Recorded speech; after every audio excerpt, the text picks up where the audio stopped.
Whenever I wanted to play with him and his friends, like I just got picked on or you know, I never won really anything. I really struggled with understanding losing, and my parents did not really appreciate that at all. Whenever I would lose, when I was in either softball, basketball, whatever it was, I would just cry. That was my immediate reaction because I couldn't comprehend why wasn't I winning. And my mom always said, like, if you want to play with them, you got to find a way to hold your own. Well, my mom has this like piece of paper, like when I was in 2nd or 3rd grade, and it has like, you write down like all your dreams in like these little bubbles. And I remember one of them was playing the WNBA and earn a basketball scholarship. Growing up playing with the boys, like I played with the boys, honestly, I think until about 6th grade, which is probably a lot longer than most girls. And my older brother was always just bigger, stronger, faster, so.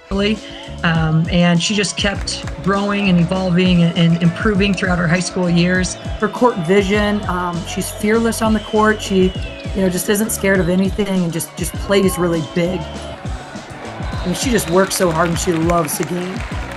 And she loves challenging herself and trying, just new different moves, challenging shots, challenging passes.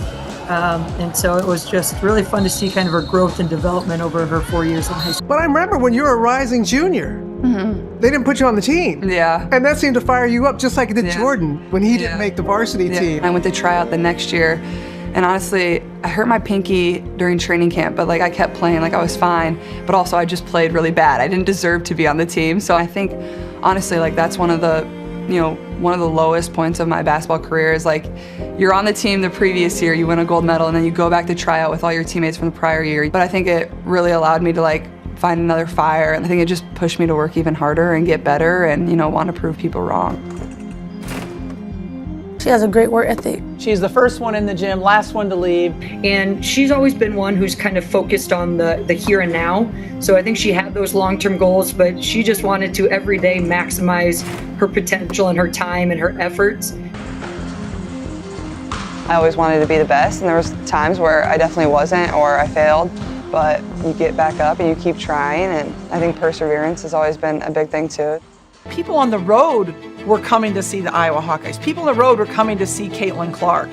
And I would be, talking to my team, and I would see signs in the background saying, I'm from Boston, but I came here to see Caitlin Clark and the Iowa Hawkeyes. When you see signs like that at visiting arenas, you're realizing it's kind of special. So, I mean, it means the world to me. People are spending so much time, money, and resources just to get in the door and watch us play, and the way the crowds scream, like it's something that literally will never get old. Go up by 4 and asking for the crowd. Caitlin Clark is not only growing, And she bought a single ticket for $500. $500. To put this in. I mean, that's clearly a foul, which was called. The question is, will they call it unnecessary?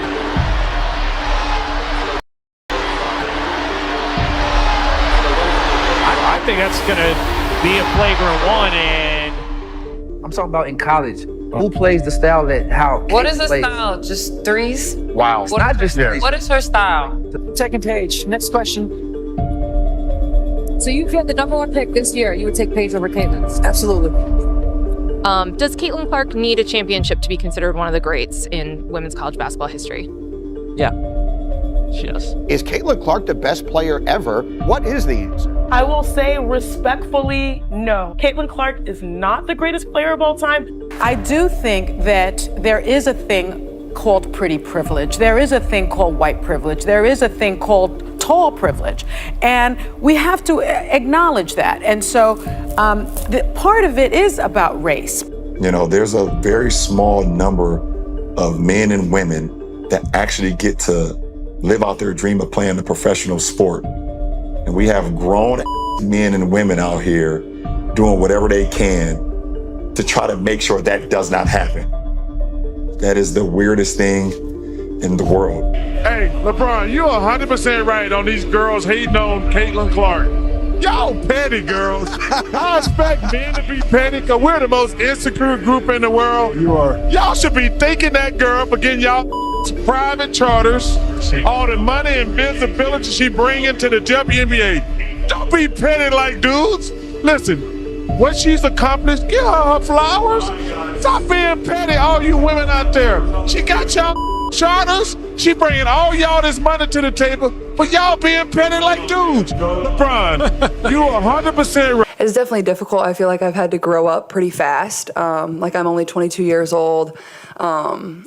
I feel younger than that at times, and I'm trying to navigate moving to a new city by myself. I'm trying to navigate, playing in a new league on top of everything else that has come with it. And, I think it's an adjustment for me to be able to wipe one game and move on to the next. I think that's kind of been, one of the biggest things for me is just my ability to move on. And that's something I'll learn as I, progress through my career. It's just timing and playing together and getting to know each other and understanding where each other are going to be on the court at different times. It just takes time. The people have chosen Caitlin Clark. They enjoy watching her play, her style, her energy, her shot. She is a shining star. I mean, and the thing I like about her, man, she doesn't say a word. Right. I mean, yeah, she's never said a word about anybody. She just shows up and does her job. I want my legacy to be the impact that I can have on young kids. And I was just that young girl, so all you have to do is dream. And you can be in moments like this.